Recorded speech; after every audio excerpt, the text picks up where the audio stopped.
Business standard में एक report प्रकाशित होती है। रिपोर्ट दर्शा रही है कि आरबीआई 2.69 लाख करोड़ रुपए, छोटा अमाउंट है, 2.69 लाख करोड़ रुपीस सरकार को देगी, या सरकार को देने का ऐलान कर दिया गया।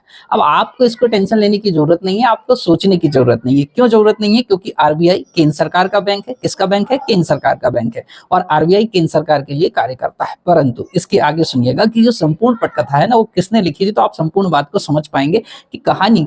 भाई गुजराती जो होते हैं वो बिजनेस के बड़े पक्के होते हैं, तो बोले पता लगाओ कि सब कितना पैसा रख रहे हैं, मतलब सभी देशों के केंद्रीय बैंक अपनी जेब में कितना पैसा रख रहे हैं। तो इकोनॉमिक कैपिटल फ्रेमवर्क चर्चा में आया, मतलब आरबीआई अपने पास इमरजेंसी या कंटिजेंसी फंड कितना बना के रख सकता है। तो अगस्त 2019 में विमल जालान कमेटी की रिपोर्ट भी प्रस्तुत हो गई। इस रिपोर्ट में यह कहा गया कि भैया 4.5% से लेकर 7.5% तक का इमरजेंसी फंड ही अपने पास आरबीआई रख सकता है। आपको बता दूं, जहां आपका आरबीआई लगभग 25% का फंड, इमरजेंसी फंड अपने पास में रख रहा था, सरकार ने बोल दिया 4.5 से लेकर 7.5% तक का इमरजेंसी फंड रखिए, बाकी का पैसा क्या करना है, हमको ट्रांसफर कर देना। बोले सर इसमें कोई दिक्कत की बात है क्या? यहां तक भी दिक्कत की बात नहीं है, सरकार इमरजेंसी सिचुएशंस में इस कंटिजेंसी फंड का प्रयोग कर सकती है। पर दिक्कत कहां आई? अब जब आरबीआई के डिप्टी गवर्नर विरल आचार्य ने अप्रत्यक्ष रूप से इस पर जो है एक तरीके से बात कह दी, तो आचार्य साहब की इस बात को तो पचा लिया गया। क्यों? क्योंकि उन्होंने कहा अप्रत्यक्ष रूप से, क्या कहा? ये कहा कि भाई सरकार आरबीआई की स्वायत्तता पर हस्तक्षेप ना करे। परंतु जिन्होंने प्रत्यक्ष रूप से कहा, उन्हें अपने पद से इस्तीफा देना पड़ गया। और इसमें आते हैं उर्जित पटेल, और इसी के साथ साथ आते हैं रघुराम राजन, पर जिन्होंने आते साथ ही सरकार के पास ये पूरा पैसा, मतलब जो आरबीआई का डिविडेंड होता है, एक साथ ट्रांसफर करा। उन्हें 2 बार गवर्नर ऑफ द ईयर का अवार्ड मिल गया, और फिलहाल एक आपको बात पता हो कि वो कहीं ना कहीं सेकंड सचिव के तौर पर कार्य भी कर रहे हैं।